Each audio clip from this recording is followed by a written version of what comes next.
Yesterday was kind of a tough day for us, outside. But today the energy and intensity was a lot better. The execution was a lot better. The tempo was a lot better. So we probably, made some progress from yesterday to today. Tomorrow we'll probably start a little bit. Each day, we kind of focus a little bit on, an opponent that we have down the road. So in this case, we got Arkansas, Tennessee, and now Texas A&M. All right, so before we have another bye week. So, we spent one day on each of those teams, and, tomorrow we'll spend a day on, starting with A&M as well as to do fundamental work. So, nothing to report other than that, and that's kind of where we're at. Just wanted to ask you about Xavier McKinney. Just what impresses you about him and his approach to the game? Well, X is a really hard worker. He sets a great example. He's always full speed ahead in how he practices and how he tries to do things. He's very focused, in whether it's meetings, walkthroughs, whatever it is. And I would say that, him and Anthony Jennings have been, our two most productive players on defense, so far, this year. And I think both of those guys are, guys that provide really positive leadership, for us. But, X sets a good example every day. He's obviously talented and explosive, but he really does try to do things the right way. So, and I think he's made a tremendous amount of improvement. He's a lot more confident than he was a year ago, and not only what he's supposed to do, but how he's supposed to do it and why it's important to do it that way. You spoke a few times this year about the high number of snap counts. What do you see on film that can cut down on those 88, 86 snap games? Well, a lot of it is just mental errors. You got to get off the field. When you get opportunities to get off the field, especially on third down, we lost contain on a quarterback 2 or 3 times on third down where we had people covered. Just keep the quarterback, make the quarterback throw the ball from the pocket. Other times we make mental errors, whether it's gap control or how to fit plays. So, the responsibility for the guys on the field when you're on defense is we got to get off the field. So get more turnovers, get more third down stops. Responsibility for you on offense is stay on the field. You're supposed to, end every possession with a kick, but you also want to extend those drives as much as you can, try to score every time you can, whether it's a touchdown, field goal, and there's going to be, sometimes when we have to punt, and we're smart and they do things to take advantage. So, but you want to try to keep the ball when you got it on offense, and then you want to try to make plays on special teams that are going to score or set up a score or control the vertical field position in the game. I noticed you've had Jordan Battle as kind of a single high safety and some dime looks over the last couple games, and Jared talked about his communication yesterday as well. Just how much trust do you have in him from an execution standpoint and a comprehension of the defense standpoint? Well, he's a very bright young guy. He really picked up on what we do very quickly. I think he played in a really good high school program at St. Thomas where he was, probably well coached by a lot of good coaches. So I think that probably helped his development when he got here. But we have confidence in him. He doesn't make a lot of mental errors, and he's a good football player. He's a good tackler. He's instinctive. And I think he'll just get better and better. What is the status of Will Rikard and where he might be trending for next week's game? Well, we're kind of holding him out this week until Monday, so we think that he should be ready for next game. But these things are all day to day, and nobody can predict exactly how something's going to heal up. So, we'll find out on Monday.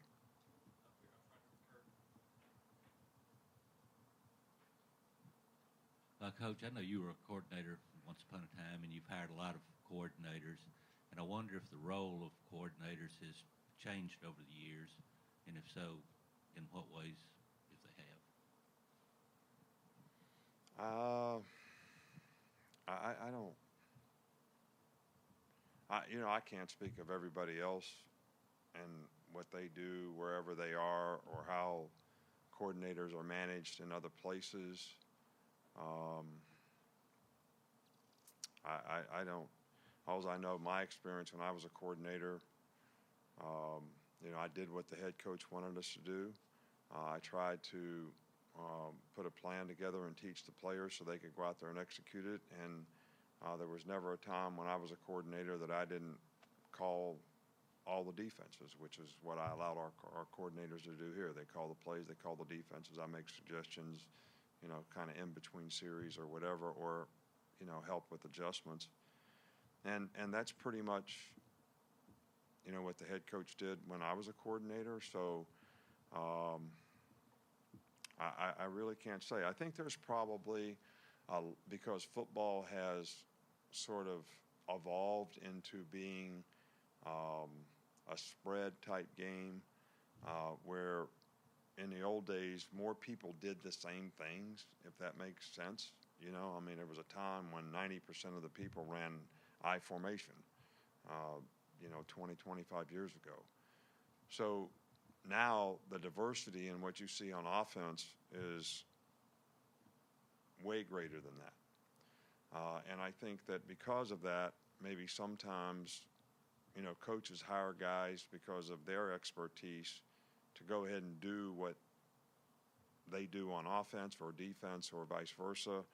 And maybe that's changed a little bit because the game has gotten so much diversity that there's a lot of different moving parts and a lot of different circumstances. But we have not changed and gone in that direction in any way, shape, or form.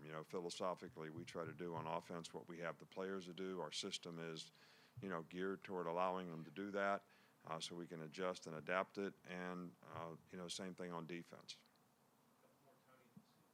Is the competition at punter between the two guys we've already seen, or could you see a guy like walk on like Ty Perine into the mix?